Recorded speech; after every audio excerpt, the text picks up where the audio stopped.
machines, but number 15. Well, it's actually installed, but 15 is acting up.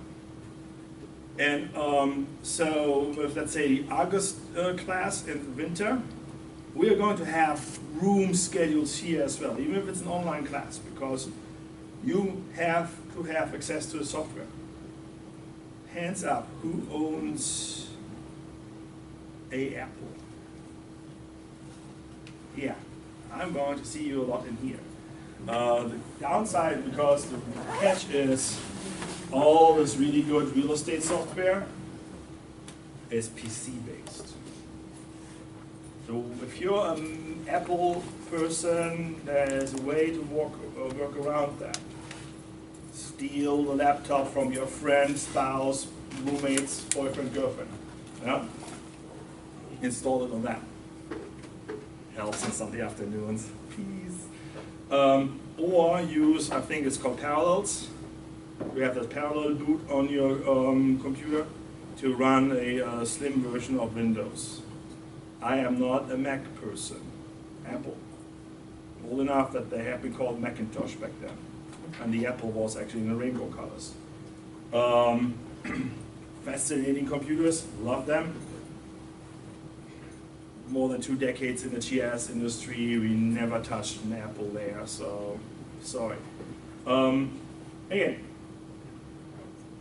if you don't have it on script, I will have probably Monday or Tuesday open app hours. I will post them via announcement/email, and then the front desk will know. Until then, if you feel that you want to come in tomorrow or on Monday before any schedule is posted, the front desk and the tech people are aware of what's going on. They had their own issues with central room scheduling. All right, all this negative energy, let's do some paperworks and load the PowerPoint for today. Any questions so far? Is the extra, if you've got lab hours on Monday and Tuesday, probably, there's only, I think, maybe one other person that's got travel restrictions. Is that something, I mean, I've kind of thought about maybe getting an apartment down here. I wasn't sure if it's needed. Do you have an Apple? No. You have a PC? Yeah, so you can install the stuff at home. Yeah. We will go through this. We will go through this. I just wanted to get, for the scheduling issue, want to get the hands up first. We're going through this. Because see those stickers here? That's what I point out in the book. This is, by the way, your textbook, in case you haven't read the last 3 emails, or 4 or 5. Yeah. This is brand new. This is released last year. I'm jumping a little bit ahead of schedule. This is released last year in November. That's the reason why last GIS class did not have that. Yeah.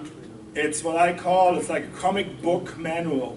Because, in case you haven't opened it yet, it has all these beautiful screenshots of exactly what you will see on a table or in a tool or on your screen. It is almost pathetic how step by step this book is written. Believe it or not, I do write my assignments almost in the same pattern. Do this, click this, add a variable here, change the symbology. Why? Because we are not there yet with the marathon runners. We are toddlers. We are just starting to crawl and to walk. And we're going to run a 5K at the end of 8 weeks. Yeah? So the most scariest part of this class, besides the existing sense of humor, is the pace. If you are afraid of computers, talk to me today. Remember the first time you opened up Microsoft Excel and you had no idea what's going on? And now you're in a real estate program that breathes on Excel. You're trying to get into an industry that runs pretty much everything on Excel. Yeah? GIS is the same stuff. When you're doing the first thing, like double click, wait a minute, splash screen pops up, oh my god, I'm doing GIS. Now we're doing all these little baby steps. Yeah? The scary part on this one is we're doing it on the new stuff. We're also going to do it on the old stuff, which is going to be out of the market probably in 1 or 2 years. Why? Because you are right now in a transition zone from a pure super geek cubicle computer, sitting in a cubicle computer, versus all this cloud internet-based stuff. ArcGIS Pro is the connection between the old ideas and systems. It's not a replacement, but it's the connection between the old systems and the methodology and the whole spatial concepts with the new technology. And I try to contrast that in my class. When you leave this classroom today, you're like, oh my God, I'm so glad that I'm not going to have the old stuff in my life anymore. However, if you do an internship, if you get hired somewhere and they're doing this GIS stuff, they might actually have the old software. Old. They just released a new version for it like a few weeks ago. So, but they're going to discontinue that in a year or 2. So this is the perfect time to get exposed to both. Yeah?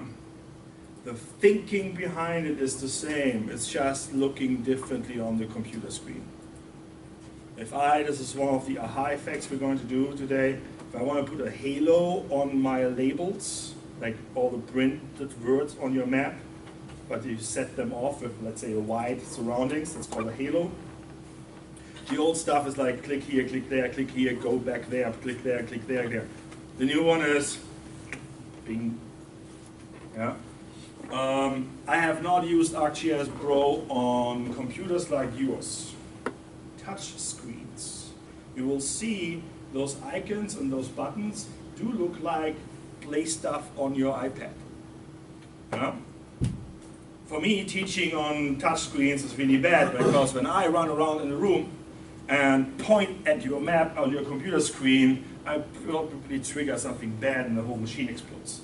Yeah? Because I put my finger on the screen. Yeah? But let's play with this later, what you like to do in terms of mouse versus touch screen. I teach with mouse because you will hear from me, I'm going to left click, click. I'm going to right click, click. I will hold my left mouse button. Yeah? So it's a little bit easier for me to explain it rather than press here, boom. Yeah? But that all said, I got to do a roll call and then we're going to deal with the technology.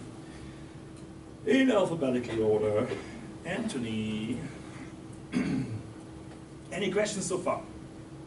You are in a GIS class in a real estate program. If you think you are in the wrong class, please leave now. It happened to me twice, teaching this stuff. Not here, but somewhere else. Okay. Miriam was here. Bell, Brendan. I have no idea why I think you are Mike. Are you recording this already? We got an intro. I'm just making sure that you won't forget that because we have... I would probably trim the roll call.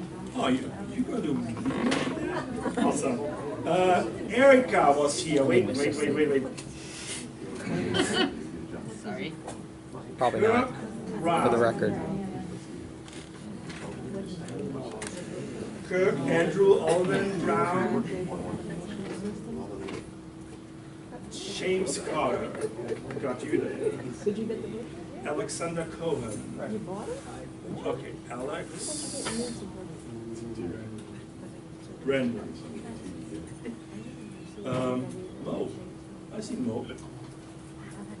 I've seen Marcella. I've seen Bruce. Cynthia. Cynthia was here. Where is she?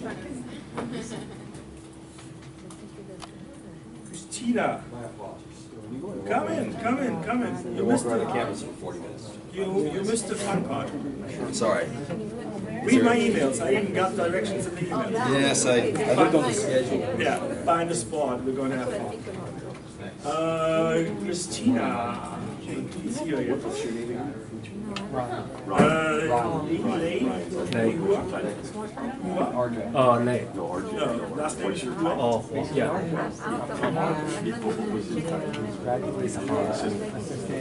Do I have a William Hughes? William Hughes. Woody. Just kidding. Woody is William. Nate just walked in. Are you running by Nathan or Nate? Nathan, what I normally go by. Okay, Nathan it is. Mr. Ryan Kaufman is here, definitely one of my superstars. Adriana is here. Michael Oshman. Michael. Either one. Angelo's here. Jack. Yeah, I saw you outside from here. Daniel is here, Chris is here, Alana is first row. Oz, I've seen Oz here before. Next is here, and Blanca or Mieli.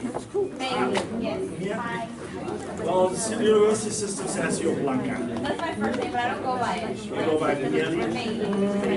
Mieli, okay. Perfect. This is not too bad.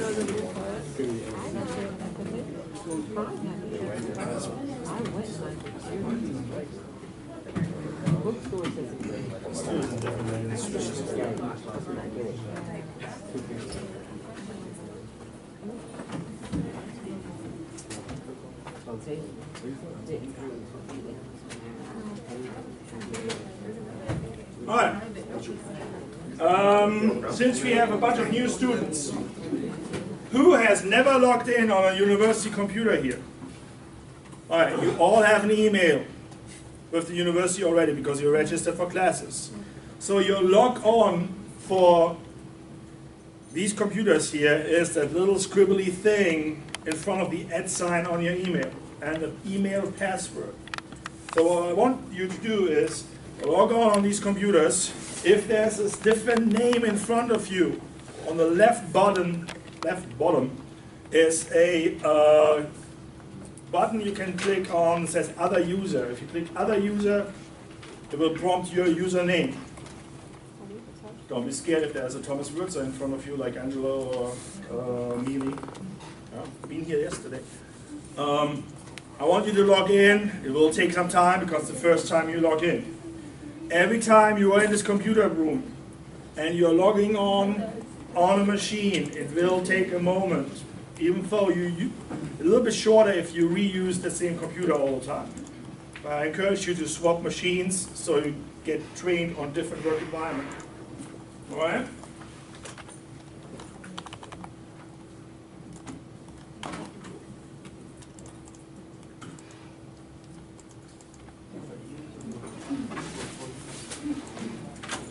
So, everyone logged on? At least everyone got not a password is incorrect. All right. So what we're going to do is, we did roll call.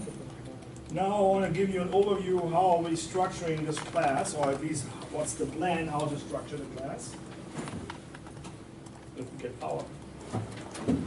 And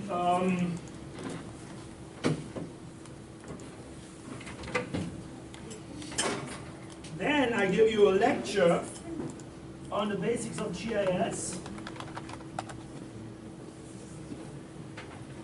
Then the plan is to have a small break because we have 28 people in one room, hoping that the ventilation system is bringing enough O2 in this place. So around 10-ish, I want to take a break. And please let me know if it's 10 because I'm wearing a watch while I'm going. And the GIS class, I prefer just to have a short, maximum 5-minute break, which is fast, good enough to get rid of the coffee downstairs, down the hallway. And so, because depending on how class works, I'd rather have 5 minutes with the students that struggle than too many breaks. Because you're here to learn, not to have break time. Yeah? All right. So if you are logged in, that's good. You can log in on Canvas as well. just to see if I posted something new.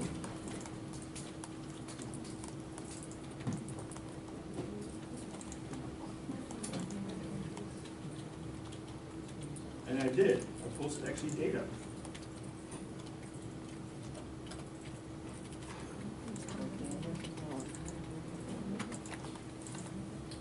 Alright. Everyone can see that? I was making a joke about Marcella and Daphne, but I'm going to set you apart. That's so funny. She's an Apple user, but she keeps touching it. That's okay. Yeah, I'm making fun. 2 years ago, yeah, last year I had like two ladies sitting where Ryan and Brandon are sitting. And this war turned into like America Got Talent. Every time I said something, I got approval with a big smile or a shake. So, in case you haven't figured it out, I'm trying to present actually a sense of humor here, because we will struggle a lot with technology, so we should not struggle with as humans. So struggles. As I mentioned, this is a GIS class, Geographic Information Systems, invented in MIT, late 70s, early 80s.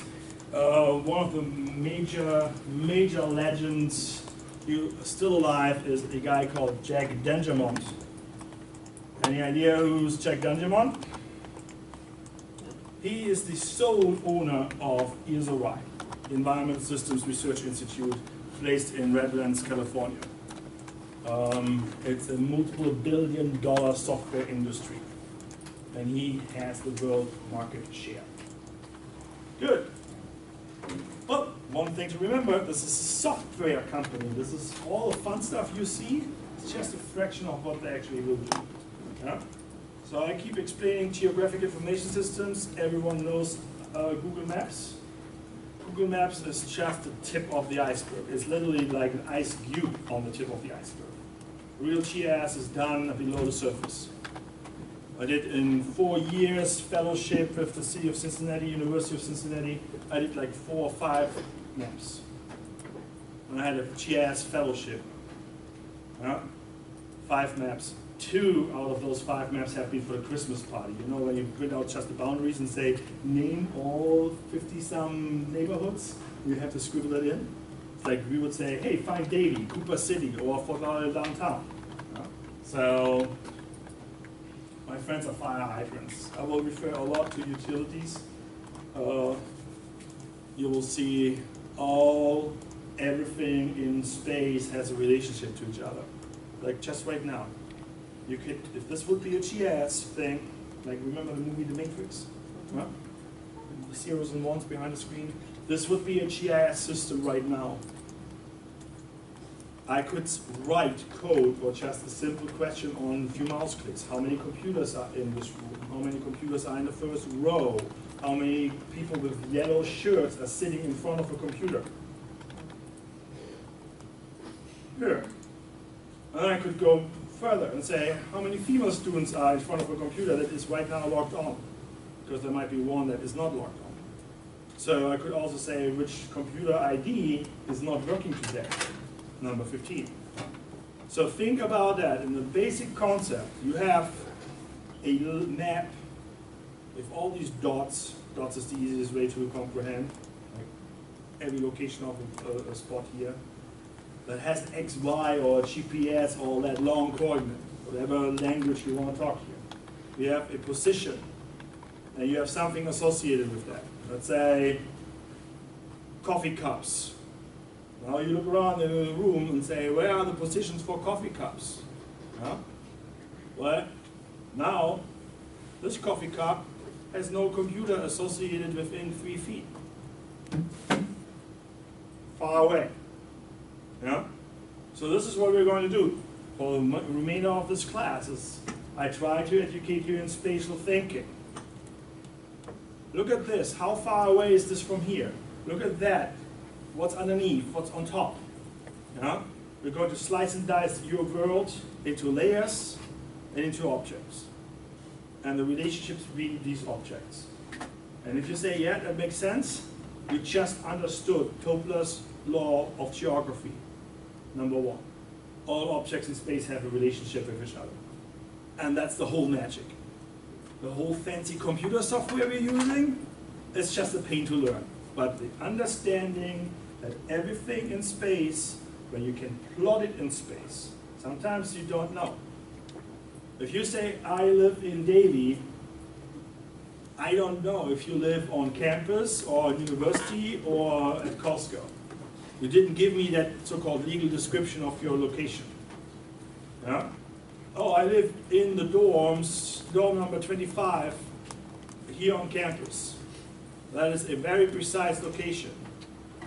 If you say, I live in 100 East Main Street, Fort Lauderdale,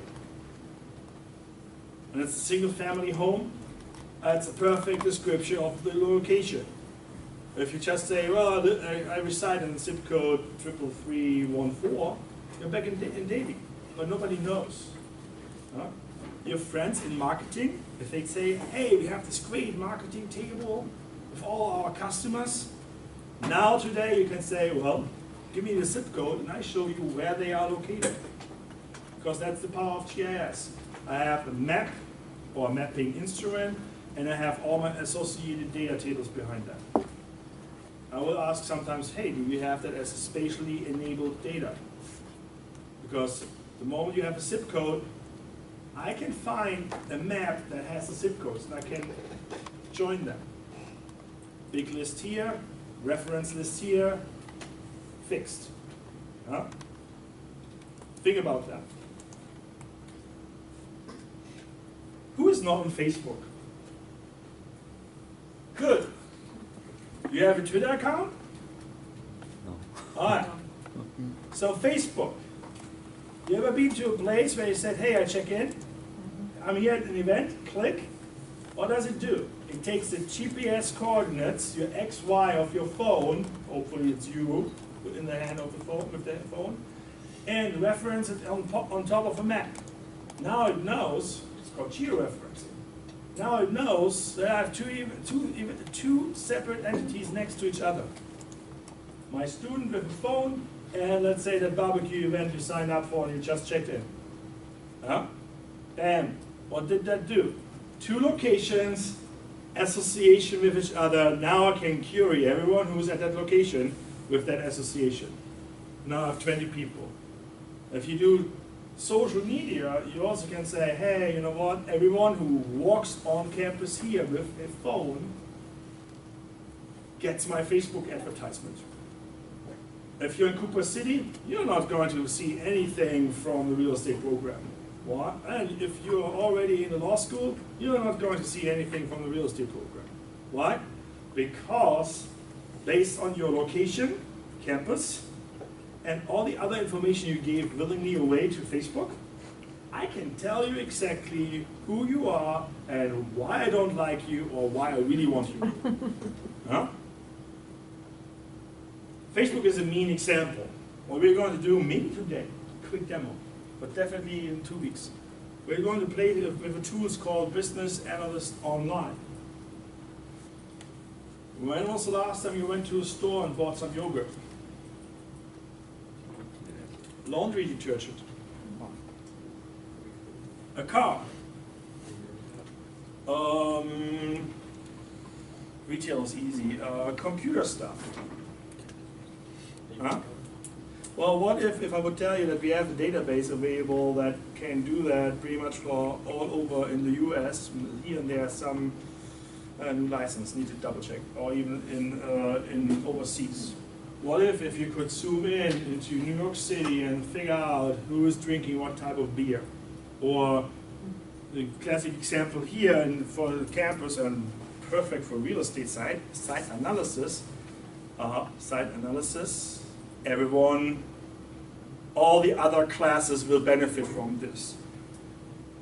You can pinpoint this location and say, show me what's within 1 hour drive time from campus, half an hour, 2 hours, not circles. You can do this in an easy way. Click on it, find it, do a drive time analysis, set the drive times to and from, yeah, and then run reports in the background against this database.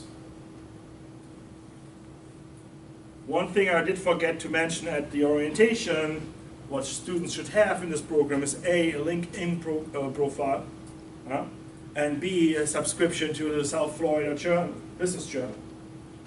The university, I think, has the online subscription. It's $100 a year for the print and the email. They send you an email in the morning, they send you an email in the afternoon, and a print copy for the weekend. Got quoted recently in it, using Business Analyst online for the American Dream Mall. Found the site, did some drive time analysis, and as in, hey, this is an indoor recreational facility and mall with lots of retail space and hotels. They have a different market than just the regular Publix down the street. So I was interested in, hey, if you're 1 hour, 2 hours, or 3 hours away, because it's a destination, you will drive 3 hours once in a while. Like it's the opposite direction, let's say, for Orlando. You go for Universal Studio for not a day, but quick trip. You know? So 21% of people living within an hour drive time from that new planned to be constructed mall have been in the last 12 months in a theme park.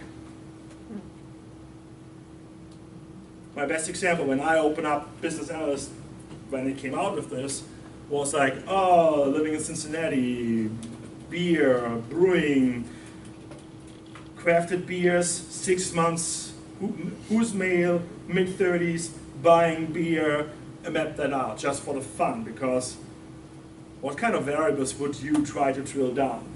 What kind of demographics or consumer preferences do you try? So we will spend some time in this class to understand how you can literally, for real estate development, how can you weaponize this kind of database? What does this mean? Yes? Oh, I just have a question. So you can use this business analyst to find out if a business should be in a strip mall, like there's no dry cleaners in this specific All right, area. good question. We can use this business analyst as a platform that enables us to tell us what was something like within the last year in place because of reporting and data research. It is not like an MLS listing that shows, or Zillow or Vista that shows you within a second what was there yesterday. Yeah, because of the data reporting and the licensing. But it's usually the current year, which is in this case still 2017. They swap usually in October. So we are going to have some exercises with what we call the NAICS code, NAICS, the North American Industrial Code System. Folks that are enrolled in the real estate market analysis class will do actually also exercises with the NAICS code. The NAICS code is like a VIN number or like a like a zip code for your industry. Like everything that starts with a 1, 6 digits, is this kind of industry here. Everything with a 4 or 5 is food-related enterprises. And I have little sections. What does this mean? I could use the database and search for all McDonald's. Depending where your map is, in the zoom level, or what we call the map extent, US versus maybe just South Florida, it will search the database and pop up all locations that will fit for McDonald's or McDonald's. So if you're an Irish company, let's say McDonald's paint shop, you're not a fast food, but you will pop up with McDonald's because you ask the database, hey, find me everyone with McDonald's.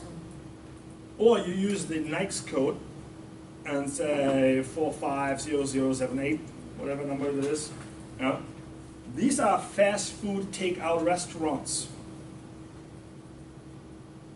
Then you have a Burger King and a Wendy's as well.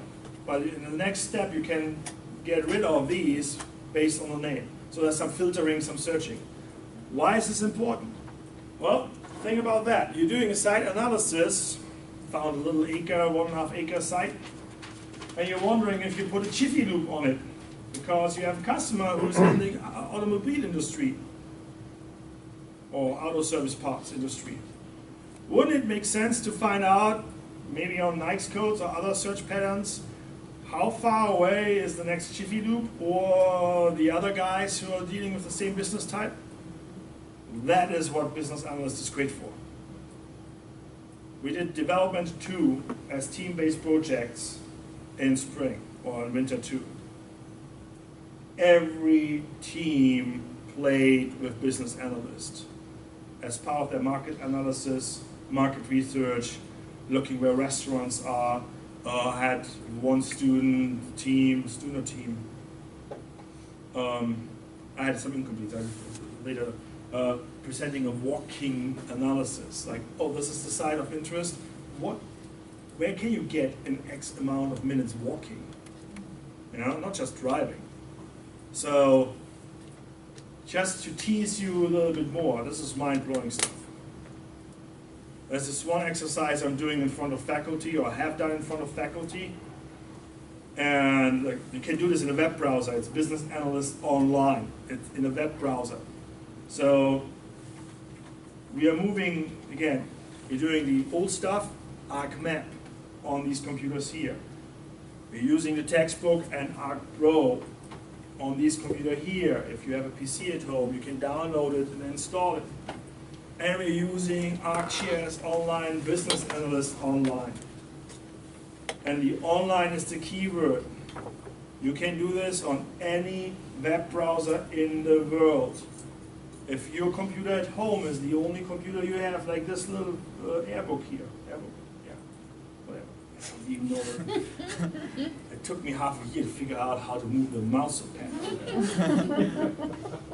You can do ArcGIS Online on any computer in the world. If you have a small screen at home, well, drop it on a big computer screen, on a TV if you can connect that. Go to the library, go to your friend with a big screen. Huh? All this online stuff, think big. Huh? Yes? Does this computer program have implemented into it, like for instance, like let's say you've got a Starbucks model and it says, hey, look, we have this is our cost for having the name that you got to pay to us every year. Does it have like forecast models on what that model, what that exact business needs to be successful, and then cross-reference it on, no? Or is that still like a manual information type of deal? You're like in the last session of this class already. So, before I gotta go, but I really enjoyed when it comes to complex software to give you the talk down before, because otherwise everyone is shutting down and gets brain freeze, like I do sometimes. Yes.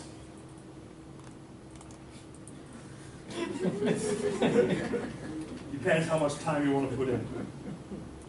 There are predictive models you can build. There are, a classic case is the location allocation problem. Not sure if we will get there into depth because there is a little bit of time constraint on this. But that's another reason why you guys get a full year of access to the software. The computer class software is not going to change on these machines physically. If you get the book, you have a 180 days license. Sorry guys, I'm working on it to get free computer licenses for all of my students.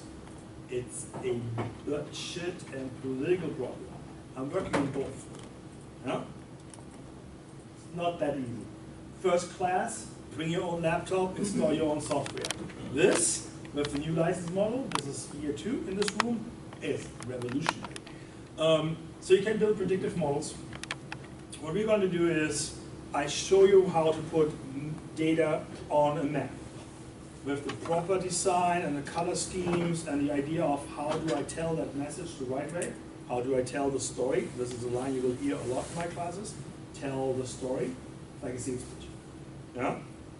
But we are pretty much working with static analysis. Yeah?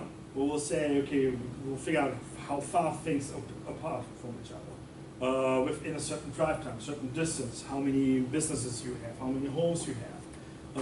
Might kick out that example from last year, but we did an exercise that students put a bunch of addresses on the screen from an Excel spreadsheet, you had to geocode that, put that into your system. And you had associated data on it, like size of the building, sales price, yeah? And then you go in and say, wait a minute, I have the location, now I have the size of the building and the sales price. Now I can ask my system, filter this for me, or query that for me, and say, I only want to select the homes that are larger than 3,000 square foot and more expensive than $800,000. And out of the 200-300 dots on your map, only one will light up. So that is still not predictive analysis. It would be rather predictive when you say, find me all the empty spots of no $800,000 homes and identify these. Yeah? The most predictive you can think of is you use weather data and model the idea of where the next thunderstorm will come. But you know from the weather guys, they're using a little bit more computer power than what we have in front of us. So predictive models, interesting thing, guys. What we call it in the planning discipline is this kind of what-if analysis, which means, hey, what if you change the outcome? What if you're looking now not anymore at the 20 to 25-year-old recent college graduates, what if you change that segment? One result you will see is, well, if you include 20 to 30-year-olds, if you're interested in median income, well, now you actually have folks who are not going to college anymore but making money. So that would be interesting for you, as an example, if you're interested in what's my purchasing power. We'll do local data where I will ask you what's the disposable income. So just a gut feeling. Disposable income. What's the definition of disposable income? Yes? Available income after all bills and stuff have been paid. Exactly. It's not like after the money there's so much month left. No. You pay all your bills and on the 20th you wonder, why do I have $7,000 still in my wallet? Huh? Let's go and have a beer. It's just different when you talk to that in a full undergraduate class and they're just making enough money to pay rent.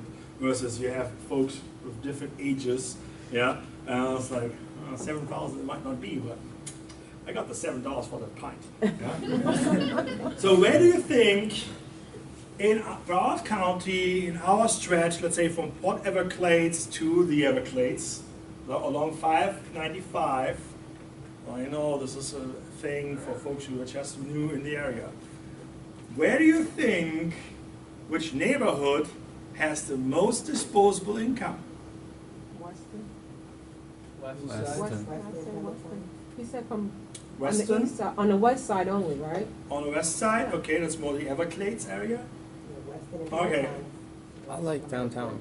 right, it's Weston. But nobody asked, what's my unit of analysis? Because per household, per census tract, per neighborhood per se. No, if you actually use the administrative boundaries of census blocks and census tracts, we'll come to that later today. There's a reporting unit of income, demographics, economics, etc., done by the federal government. Yeah? And you can cut this in small pieces, like you can say, hey, we have Florida, or the United States, Florida, Broward County, Davie campus. Yeah? So roughly said, yes, it's Western, but it's not all of Western, because you can slice and dice this, depends which layer we are looking at, or which reference we look at. Yeah? But again, you just connected disposable income with some type of geography. Welcome to Spatial Thinking 101. Speaking of, yes, GIS systems, we're doing this. You probably have seen on the syllabi already. It's on the syllabus manager or on Canvas. Top left says NSU official syllabus. I see a syllabus as a contract between my class and myself and my educational mission. We're going to meet here in 1040. Everyone pretty much has it found yet. And the essential parts is our schedule. So what we're doing today is introduction overview, techno boot camp as I call that, because not everyone is set up the same way. Some Mac people or Apple people might never seen a PC before. The concept of a double click can be new to you, and it's completely okay that you never double clicked something before. Yeah? Believe it or not. I used that sentence literally a little bit more than a decade, but it's still valid. Yeah? I'm going to give a lecture today on some elements of GIS and particular visualization in maps. Why? Because I believe GIS is beyond any map. Map is just a messenger. Yeah? Some of the GIS work I've done, really successfully done, turned into just a number. 5 months of modeling and predictive statistics turned into a number like $4.3 million. Nobody cared at the end how much computing power you had, how many statistical models you ran. The only thing was, does it make sense? Yes. Are you certain with it, with the statistical components in it? Yes. So what's the added value a green space or a park will give to the property values in a specific city or region? And after all this crunching, the added value was $4.3 million in property taxes in the system, not in just one. This is really great if your Parks and Recreation department has a budget of $1 million and always under fire. Hey, we want to cut you, we don't want to give you $1 million. Then you can say, hey, listen, $4.3 million added value to property taxes. Give us $1 million, you make $4.3 million on the other side. In a city that writes its idea of the city of trees, fastest growing metropolitan area in the US right now. Boise, Idaho. I'm South German, of course I used to live in Idaho. Yeah? So today, intro, take the fear away of all this overwhelming computer stuff in front of you. Yeah? You will be successful today even if you never opened the software, even if you have not installed it yet at home, or don't even have the textbook yet. Important thing to know. Yeah? This is about opening up a new chapter in your life and just explore things. It's like a first date with computer software. You're going to have 8 dates with that computer software, and then you can say we are done or not. You will see. I just tell you, you're not going to be done with this. There's a lot of things to do, a lot of things to take in. This is like a dancing on a wedding and be ready for a brunch right after. Yeah? 3 different software platforms. They all look alike. They all. My lessons plan is to show you 2 or 3 gadgets in one, and then in the other one with the same gadgets. Just simple thing. How do I move around in this software? Where are my elements?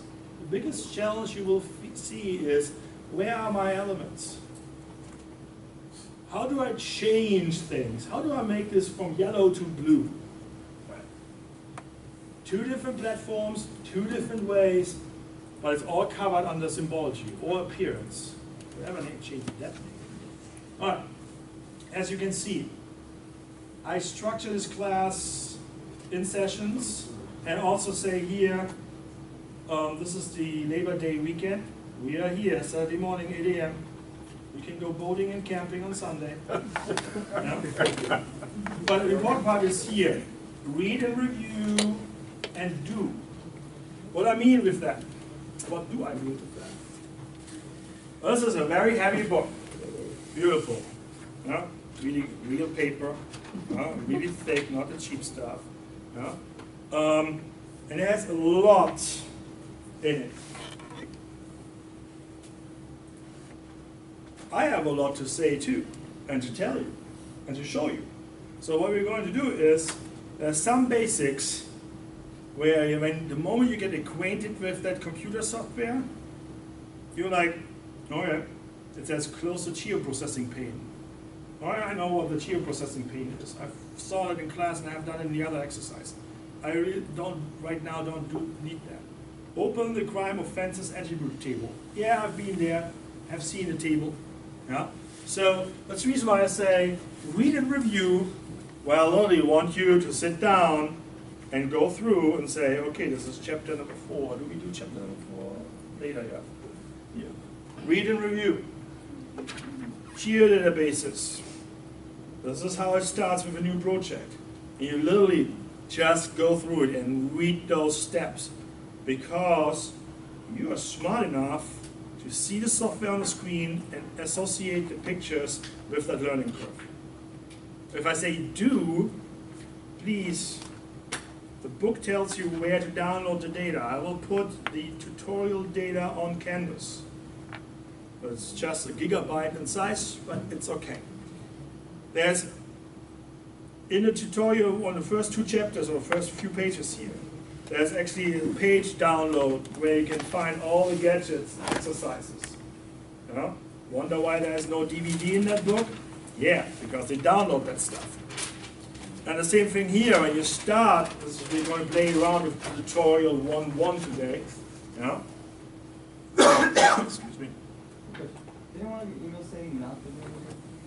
Well, one copy of the book is good enough in this room today. Actually 2. Ryan, this is yours.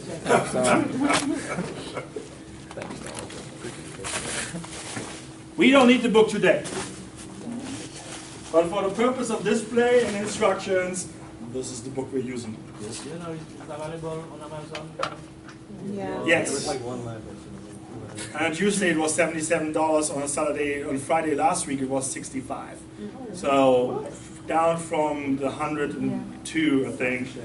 The reason why I told you you need this book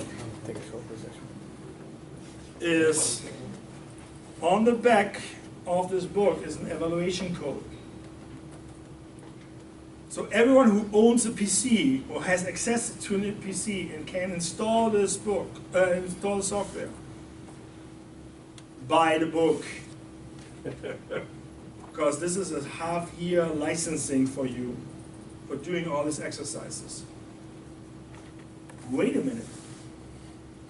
You also have an account with this university, with this class, that enables you to use ArcGIS online as the so-called named user. And this is what we're going to use here in this classroom. When we open up ArcGIS online, ArcGIS Pro, it will ask you, hey, your log-on credentials. And those are your username from the university _HCBE. That's the email you got like 9 o'clock last night. Everyone should have gotten that. Like, hey, you got being assigned to a computer network named ArcGIS Online. You didn't get that? You didn't get that? I got mine.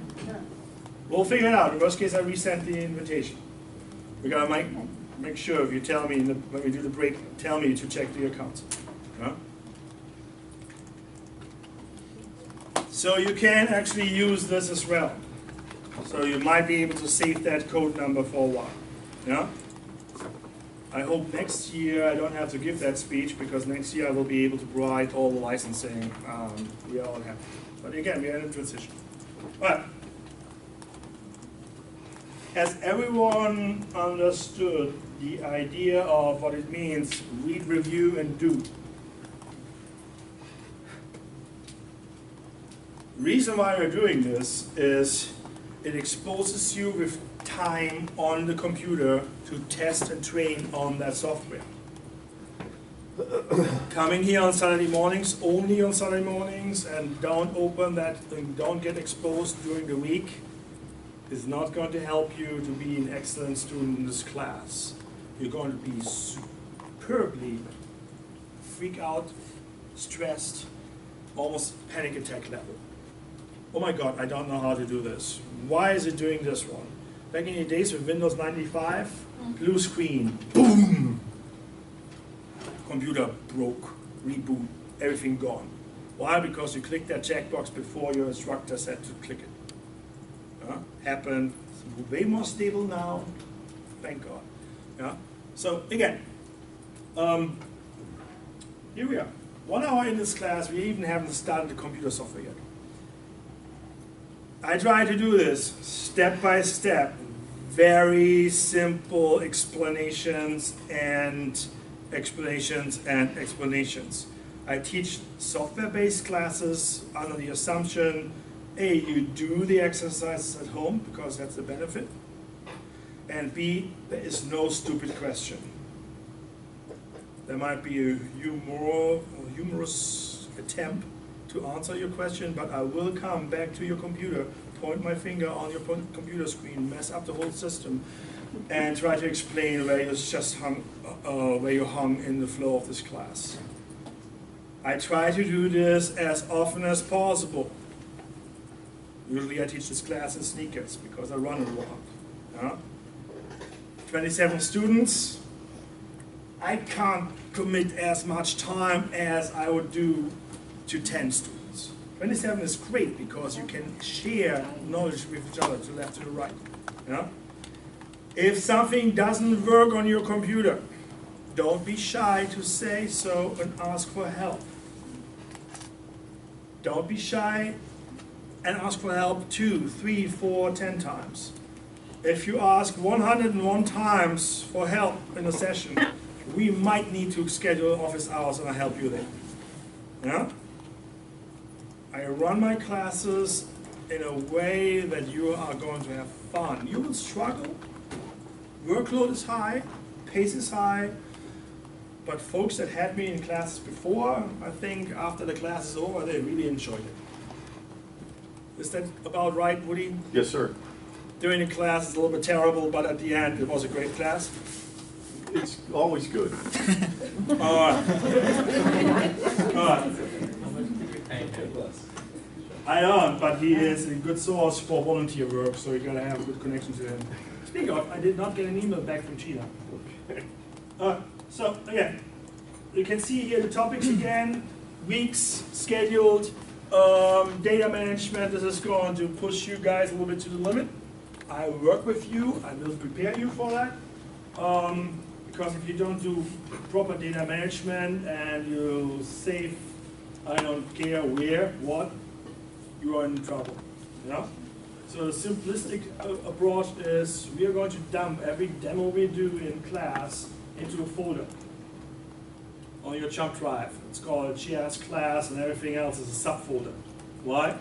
Because if everything else, like hell is breaking loose, if you throw everything into that little blue bucket over there, and you grab that blue bucket, this is everything from the class. Yeah? It also makes life a little bit easier when you submit an assignment for a midterm. Because what we're going to do is you create that folder, we dump everything into that folder, and then we zip the folder, and you can submit it. Who has used zip folders, zip files before? You're a Mac person, aren't you? We will demonstrate that. Yeah? It's a Windows thing. It's super easy. It's a right click and then select. Yeah? Also with Mac, Yeah, but I can't open Mac, so I try to be on a zip file. The zip file is called zip file because it's a .zip or .zip, depending on how you pronounce it. Okay? It's super easy. One thing to remember, this university does not allow to send emails with zip files attached to it because it's a virus and malicious malware thing. They block that. Some students in this room have had that experience, like 20 minutes, 5 minutes before deadline of an assignment. How can I submit? Canvas didn't let me. The email is bouncing back. Sorry, Daphne. I hope you're doing fine after all that stress back then. Huh? So again, I'm there to solve the problem and help you guys. I dive. So if I will tell you, if you go into panic mode, if I tell you, hey, hold your horses and breathe, this is a life-saving exercise we do underwater, okay? I did that before in the mountains, but underwater, stop what you're doing, breathe, or no panic. After Douglas Adams' Hitchhiker's Guide Through the Galaxy.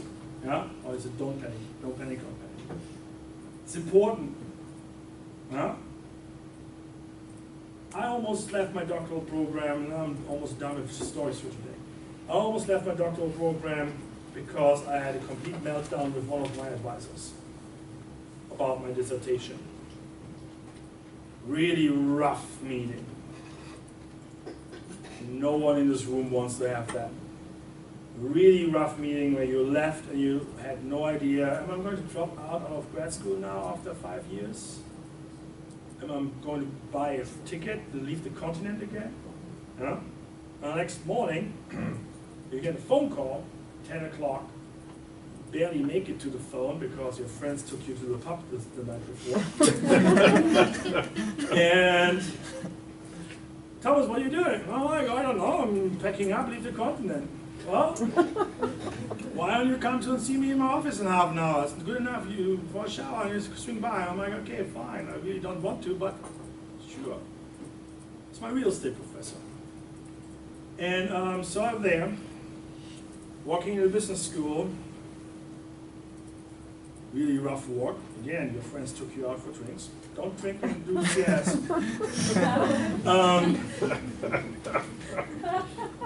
And there's this big guy, white beard like Santa Claus, in the coffee shop, and says, hey Thomas, how are you doing? I'm like, I don't know. You ordered me here, I'm trying to get coffee. So he bought me coffee and told me in one important sentence, Thomas, my job is not to make your life miserable. My job is to coach you to excellence. And we sat down every week for 2 hours and got everything that was wrong in my dissertation on straightened out. A year after, 2 years after, they officially approved what I wanted to do, but it's okay. There was a mistake in there. Mistakes, you have to make mistakes. You learn from mistakes, you stand up and you run a marathon again. Yeah? But again, my job here, my job is not to make your life miserable with assignments and stress and workload, but to teach you to excellence. My personal goal after those 8 weeks, you understand what GIS are. You have been exposed to a few different ways of dealing with the software. You might not be a super master to run statistical predictive models to the 4th dimension or something, you know? But you are able to be in an internship or in a job interview and say, yeah, I've been exposed even to the new stuff. Who's printing in my class? All right. Naughty list. Good. So, to finish the schedule stuff, there are going to be 2 assignments in this class. The assignments reflect a repeat, controlled repeat, graded repeat of the works you have done in this class. Rule of thumb, if we didn't talk about it, if we didn't click on it, it's not in a test. Yeah? Granted, if it says, let's say, read chapter number 1, and chapter number 1 tells you a little bit about how, why are you printing? You're printing the class for Saturday afternoon? I already read it, but I wanted to print it, yeah. That's like 130 pages. 96. That's close to 130 pages. Gee. Well, at least he tries to be prepared for the class in the afternoon. Don't do that again. It's Please a don't. one-time print, right? Yeah, but it's... Jeez. See, this is how you get me out of line. This is like, he's my new American Got Talent candidate. 2 assignments. 2 assignments. 2 assignments, graded 2 assignments. Those are customized. If we don't get to the point what I want to be for the assignment, I will change the assignment. That's the reason why the assignment is not today, not posted yet. Because I don't know yet exactly where we're at next week at 12 o'clock. I probably have it posted before that, and maybe we cut 1 or 2 steps. Also, assignments are the same way I teach my class, step by step, teaching you the larger concept. Yeah? It says on the top right, find a roadmap, do. At the end of the class, you shall be able to present something of your own work. That's the reason why we abandon the textbook at some point. As in, we do the exercise, you follow with the textbook, but we're doing localized data. Business Analyst Online, BAO, is not in the book, was mentioned in the book, but we are putting Broward County on the map. The whole textbook is about Allegheny County and Pittsburgh. I got my PhD in Cincinnati. I don't like the Steelers. That's Huh? terrible. What? You know what's It's a sheer preference. Are you a Steelers fan? Yes, I am. Over half my family is so. Okay, I might have to change my teaching concept today. But it's okay. No, it's not eating. I don't care about NFL. I don't do the NFL. No, there are so many reasons not to support that sport. Yeah? So many. If you say like this, if you're a proper guy in this current society and you would consider yourself, you have emancipated thoughts and ideas, and you have support your female friends, you cannot support the NFL. So I made a statement. Quote me on that, please not. The roadmap. What? The roadmap. Everyone here has different ideas about real estate. Everyone here has a different background. Everyone has a little tiny hobby they are interested in. The roadmap in the final project is about your interest using GIS. A classic example could be, I found an empty parcel. I have an idea for that parcel. I want to put something on that. Let's say an auto parts shop. Well, how can I use GIS to support my idea that this would be great for an auto parts shop? Find the location in the system. Present an overview. Where is the element, the location? Show me the competition. How many auto parts shops are within 5 miles of drive time? 5 minutes, an hour drive time, depending on what you're looking for. Yeah? Show me the purchasing power. How many people in that 1 hour drive time have been buying auto parts in the last year or 2 years? Yeah? Show me the demographics, the socioeconomics. If you're doing auto parts, you might be interested in what are the cars in that area, if we have that data. Yeah? Don't care about craft beers or laundry detergent in that distance. Yeah? All that are questions you can ask your GIS. You get numbers out of it, you get a report out of it, a table, or you get the locations of the competition. You still might be able to say, fine, there's a Jiffy Lube across the street. They're doing something different than I do. I'm going to put an auto parts shop in there. Huh? Same thing with McDonald's and Burger King. They're always somehow in close vicinity. Same intersection, different corner of the intersection. Why is that? They want to take advantage of the people who don't like McDonald's or are fed up with it the day before, maybe? All sorts of reasons. The wife likes one, the husband likes the other. Real estate. Think real estate. I know it's the first day of classes in your program. Property values, yes. Zoning? Like, Someone. whenever you have stores that are like kind, same with a medical facility, if you have the dentist, the optometrist, they're usually. Are you talking retail geography and retail theory? Yes. Synergy effects. Get a magnet, get some supplemental uses as well. Now it's traffic counts. Cannibalize traffic counts. If that intersection has 1 million cars a day, someone is hungry.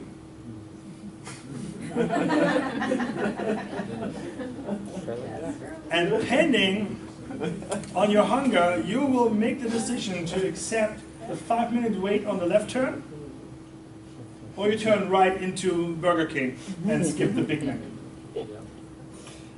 You will, after this comment, you will never look at an intersection and the McDonald's location and Burger King location the same. Location itself, environmental conditions like traffic and traffic count. So the same thing, next time you're running down to the Keys, that last stretch before you hit the Sound Road, or what it's called? Park Zone. Yeah. You will actually start counting the McDonald's, the Burger Kings, Subways, and the gas stations, and that one bait shop. To be a little bit more diversified in my retail product here. But you will start looking for these entities. It's not like that you walk all across campus and find all fire hydrants, which happened to me when I did the projects. But you will start looking at specific users. You're looking at the next auto part shop in a different way. Like the one you might never seen before. If you leave campus, just across the exit on campus, that is actually an auto part shop. There are two. The Bridgestone and the auto parts right next to the Outback. Yeah? Boom. Change your perception of space. Glad I did that. You can change my perception of space with the roadmap. It's a twofold idea. Final project sounds great. If I don't have a talk with you about that, you will be here in the last session presenting stuff and I'm like leaving the room because you did not understand what this was about. That's the reason why now, in the second year, third attempt, the roadmap is actually a created assignment. Basically created on be on time, communicate well. Yeah? What do I communicate well in there? I want to do a GIS project. I want to do an idea about, let's say, an auto parts shop. I pick on this example. You can do anything you want that can be supported with GIS. If you think you need to find a new veterinarian little pet sanctuary thing with the same ideas, works for me. If you think you want to be a hotel and do 5 hours of drive time, scalable problems. But you want to keep it consistent in a small way because you're overwhelmed with the software supporting your research. Your little analytical paper you need to present the methodology in there. That's the reason why you write a short overview on the roadmap with this is my topic, this is how I think I can use GIS for. And these are the tools I've learned so far, and these are the ideas I might need. Why? Because at the moment when you submit actually the roadmap, you might not have been exposed to that specific tool that makes your life completely easy. We might not have not done, or have done the drive time, but we might have not done yet the customized report function. So instead of 5 reports, print out 196 pages. Yeah? Instead of doing this and then running down your online account like this on your prepaid credit card, that's the whole thing with the flat fee. It's like you get a prepaid credit card for online points on your account. Instead of running down all this and craziness, you only need one variable on these 10 pages. Why don't we just plug in that one variable in a customized report? We have like 20 little things you need on one page, and you're happy. In a class, yeah, I know, 9:20, no comment.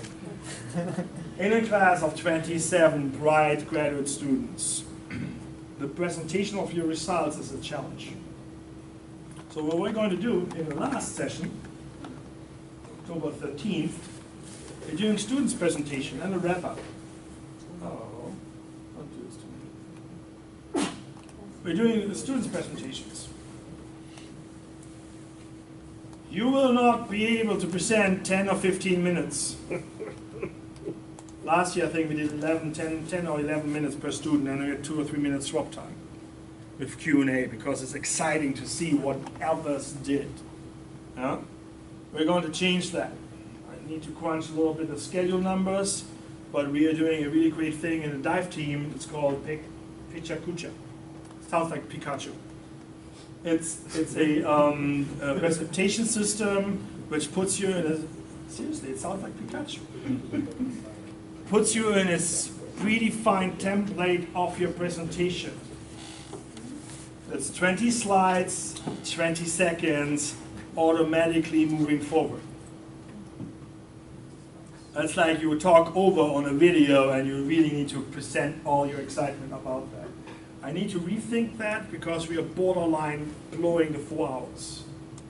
I want to give you the most time possible to present your work. But if you think about this, it's like a sales pitch. This was my idea. Hi everyone. This was my idea. This is the concept. This is the background. This is why I got inspired. These are the steps I've done. These are the results. Last slide maybe. These are the things that went great. These are my struggles. It's a learning experience. I ran a few hundred times with 100 miles per hour against a concrete wall with my head. Stood up, smiled, and started working on this stupid project again. This is the disaster of doing research with GIS, because you have to learn how to deal with these different ways. There are always different ways to solve a problem in the GIS world. Because if it's space, think about that. Front, side, or back door. We'll see that with database work. I can select the 100 students straight up out of, or 100 properties, it's real estate. 100 properties straight up out of a database. But the selection process is that long. Or I can say, well, about 100,000 in the database, they all have one thing common, but those 100 I'm interested in. And you flip the selection. Yeah? So, forward thinking, backward thinking. Who loves statistics in this room? Do you really love statistics? All right. There's a probability that an event will happen, and there's the opposite. What's the opposite? Counter probability. It's alpha for the probability and 1 minus alpha that the event will happen. And both together it needs to be 100%. Yeah? Same thing with GIS. If I can't get this straight up, I do 100 or 1 minus what I'm trying to figure out. Just solve the equation the other way around. Super simple. Yeah? So before you run a marathon this way, be smart. It might be like, instead of 2 hours clicking this way, it might be just thinking a minute and 2 minutes the other way around. Good GIS is fast and smart thinking. That's the reason why I spent so much time on the idea to inspire you for spatial thinking. Makes sense. Fire hydrants, Jiffy Lubes, Autosmarts, McDonald's. McDonald's is usually at 9 o'clock-ish. It's in the morning. The best way to remember I'm hungry. All right. So the students' project presentations will change a little bit in terms of setup, but be prepared. This is one of the learning outcomes of the whole program. You need to be able to do public speaking. Format will change a little bit. It's not an hour you get, it's not 10 minutes. I think it's 6 to 7 minutes right now. Will change. We have enough time for it. I don't like the idea to have you guys record that in a video. This is, for some of you, is the first class in this program, and the program is really, really proud that every alumni and graduate of this program is able to speak in front of a crowd. Walk out, and walk out and talk in front of a bunch of CEOs, or investors. Hi, my name is Angelo, and I would like to have $5 million from your investment fund for my next project. Versus, I have this project here, and I try to find money. Try to find money. I'm not trying to mimic his accent, but I try to give you the idea of it. And you will have these conversations. Some of our poster childs or superstars right now, Stephen, Noah. They found each other here in the classrooms. different careers, started a company, and they're doing quite well. They are young kids, really, really well connected through our mentorship program and other backgrounds they had before through professional life and internships and networking. So you guys might end up actually running a company sometime. Yeah? Keep that in mind. First day of class, first day of networking. First day of networking started last Saturday. All right. The big elephant in the room is that bold Saturday morning, September 22nd. It's 22nd. It's Saturday. It's been a while that I gave a midterm. This one is actually moving. It's been a while that I gave a midterm, but it is important that I get more out of you in terms of grading and assessment and for you feedback than just a project and, let's say, 4 assignments. I dropped this amount of assignments. Yeah? What we're going to do is, it's going to be a mix between theory and applied midterm testing. I did one midterm years ago, repeated the midterm. And in one grad school class, 70% of my students got an F. Whoa. You can say, well, they didn't do the work. Yeah? I did the work, but they didn't. That's the wrong attempt to research that. Turned out, I actually went to get more training about being a better educator, and turned out that the example I was given, well, wait a minute, you're doing it in applied teaching. And I'm like, yeah. So this is like me being a musician. I'm like, yeah. Guy had a classical education. So you're telling me, you teach me how to play the guitar, and then you give me a piece of paper and say, write about it how to play the guitar. Give you a piece of paper or a computer screen, as in, give me 10 sentences how to deal with this GIS problem. You might have talked about it after class, man, this problem can be solved in this way, but you never wrote down how, in words, how to solve this problem. So one side of your brain is working on, how do I do all these workflows and processes, and the other, how do I translate all this, what I learned on the computer screen with mouse clicks and movement in front of my eyes, into actually words, but you never taught that. I have the advantage because I tell you, oh, I'm going to click here, I'm going to do this, that. You don't. So that's the reason why we're doing a applied testing. There's some theory. It's pretty much the guy here in front of you, what he talks, what he puts up on the PowerPoint, some simple ideas. I think on September 22nd, you should be able to know what the acronym GIS stands for. Did that years ago in the midterm with my undergraduates. There are 10 different versions for the answer. Only one is valid. Yeah? Germans intellectually screwed is not one of them. So what we're doing in the midterm is we start, set up, you open up or you get a paper-based version with some questions, you get data, you solve a few, you demonstrate certain skills and you solve some problems. Simple stuff. In a timed environment. That means you don't have 2 hours to drag and drop the data into a screen and make it from blue to green. You need to do that a little bit faster. Huh?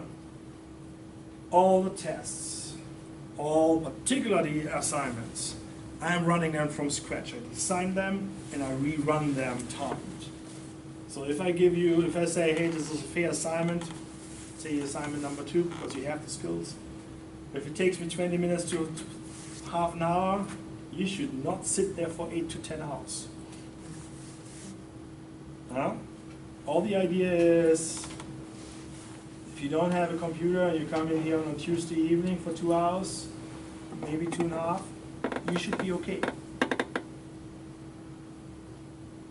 Are you scared? My job is to help you with that. Again, my job is to help you with that. I have a bunch of folks here that went through me, went with me through the August software class. Ask them, they do appreciate the feedback. If you give me a problem, hey, I'm struggling here, I will ask you a question. The more detailed you are sending me an email about your problem, the faster and detailed I can answer you. If there's a problem occurring for everyone, I send an email to all of the students and say, hey, this just came up. Put it on a discussion board and or with an email. Yeah? By the way, if I write an email in Canvas and says, hi everyone, it's a mail to the whole class. Just to let you know, it's a mail to the whole class. Saying, hey, hi everyone. A hi there is typically a personal thing. Or I would just write Woody, comma, and then go. So that covers the communication in this class as well. All right.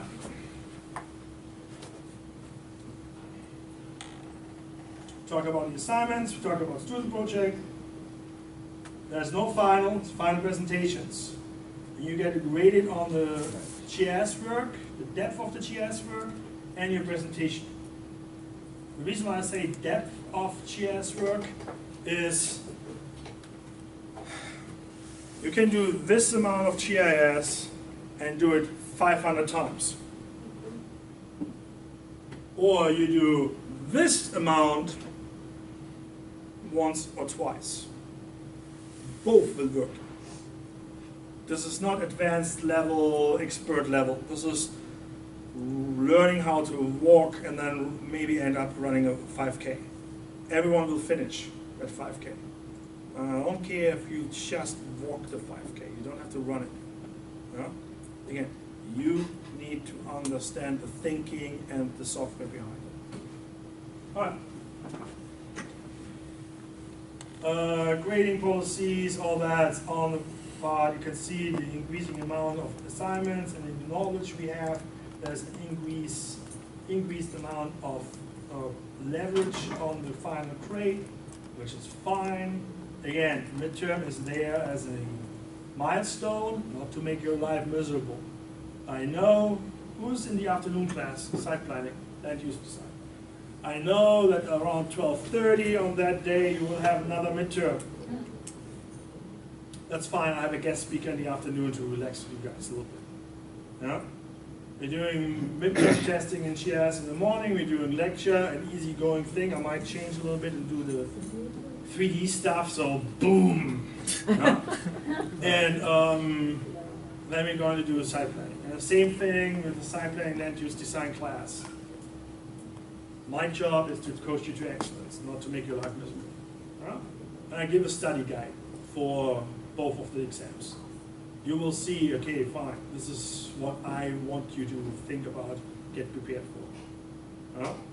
And study guides are very important. So if I give you a study guide, please open it and read it. The moment you get the email that the study guide is posted. Don't do it on Friday night at 10 p.m. If you do it on Friday night at 10 p.m., you might lose a few ideas and a few hints. Hint, hint, hint. All right, let's skip this. Any questions so far about this class? Besides falling asleep, yes. Do the GIS systems, like, are they detailed enough? Do they keep like soil types? All right, the question was, are the GIS systems detailed enough to give soil types for property? Was that it? Yeah. Yes and no. A GIS is as detailed and accurate as you can produce the data for. So think about GPS. This is a little bit dated because it's maybe the time before smartphones, but even with smartphones. If you're using Google Maps in Broward County, it should be fine. If you're using Google Maps to find your destination in downtown Miami, you might be a street or two streets off or very slow in the response because the GPS signal is not giving you accurate enough location fast enough. Yeah? So, terms of soil types, yes, federal and even state agencies that are producing, let's say, mapping for soil types, geological maps. Huh? On national level, you can see where, what type of mountain and soil is. Does this mean that for 120 Main Street, that property that's just for sale 2 acres down the street, does this mean that you have a full environmental assessment on the type of soil in that one? Probably not. But you can get a rough idea to start with. You should be able to get, based on standard geological mapping, an idea that we look a little bit different than, let's say, Jacksonville or Tampa. Right. Do you know if your property needs different pilling and foundation work because you actually have an underground river running underneath it, like if you're in downtown Fort Lauderdale? Probably not, because you're looking not at a hydro map, you're looking at a geology map. Huh? So lessons learned from that small example. You always can be as good as your data that you put in, because GIS will help you to redefine and streamline the process of data turning into information. Socioeconomic data used to be a regional planner. So socioeconomic data. Does it matter that I have all the data points of everyone living in between 20 and 30 years age in Broward County? So what? It matters that I have it when I deal with this data with a specific research question or an angle on my pitch. If I'm interested to figure out where are, in that age group, where are my folks located, 20 years old are closer to the beach, 30-year-olds are closer to the Everglades. As an income decision problem maybe attached to it. I don't know that because I only look at age. Yeah. If I use census data, which was a bad year in sampling, because there are different sample algorithms, SF1 and SF3, I cannot make a statement like this on a local place. And within a county, yeah.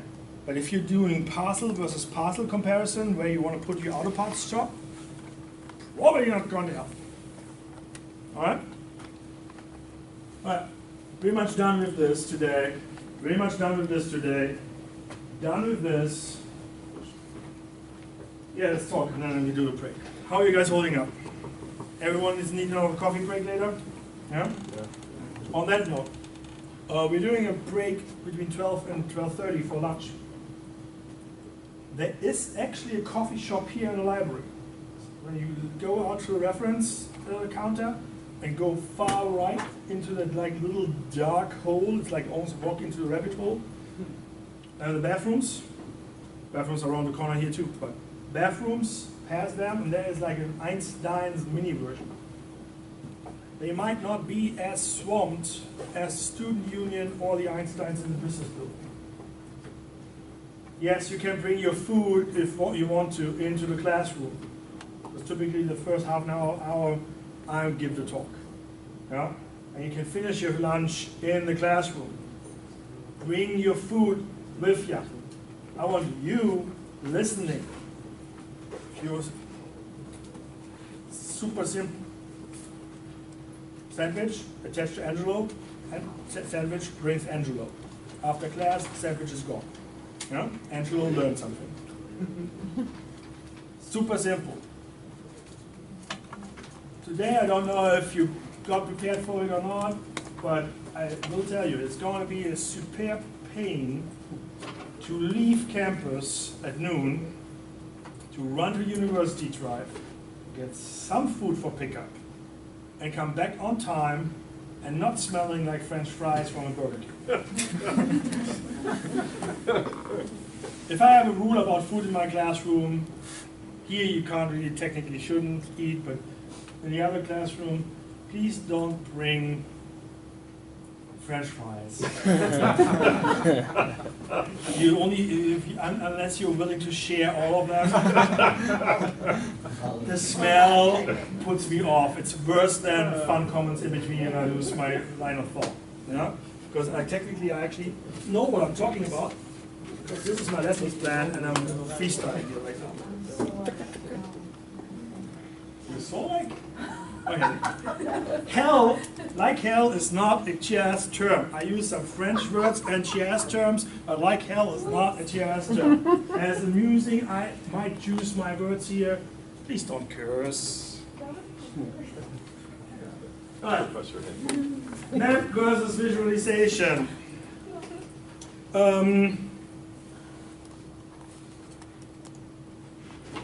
This talk came out of a very interesting upset moment with dear friends.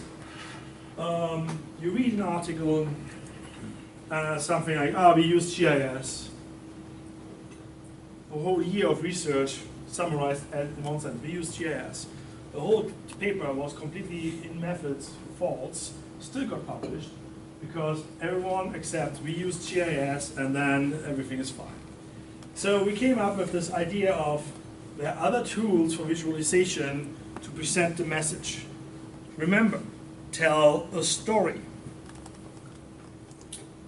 Traffic counts I could use and say, here's a list of all the traffic count locations in Broward County.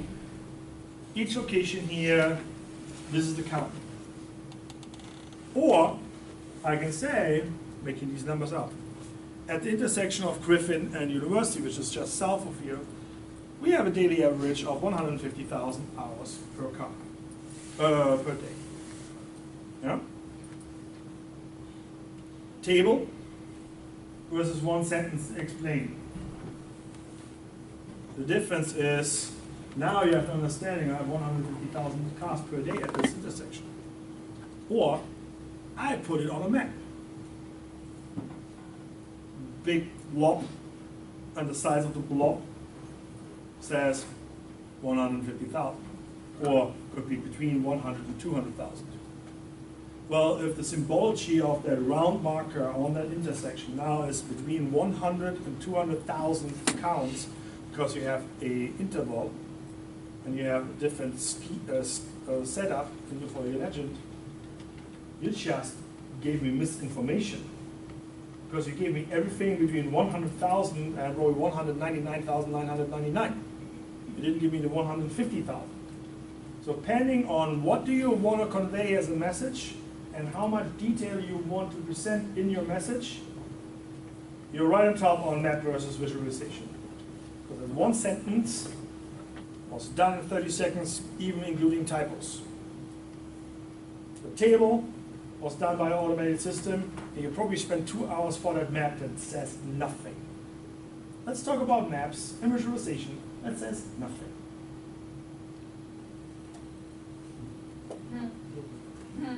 Can you actually see that? Do we have enough light here? Too much? Better? Better. All right. You're in business school. This is a joke from someone who comes from outside of business schools. Pie charts. The only pie chart we are going to use in this class, voluntarily and willingly, if someone brings in pie and cuts it in pie chart pieces. Yeah? Sorry guys, Payment, or nickname Cash, doesn't do this class anymore. He used to bring donuts. Yeah? So, you made this whole thing because the pie chart was looking great. The whole story didn't count. You spent way too much time already reading this comic than actually absorbing the essence of it. Complete distraction. Yeah? Keep it simple. I try to make some fun comments here and there about age groups. Those are the millennials. I would write that in one sentence. Huh? Does this help? No, but it's perfectly fine if you look at it on your Pinterest account. It's like, ooh, visual stuff. Huh? Ah, cool, funny. What does it say? I don't care. Huh? So, then we have stuff like this. Simple example. How many zeros has $1 billion? 9.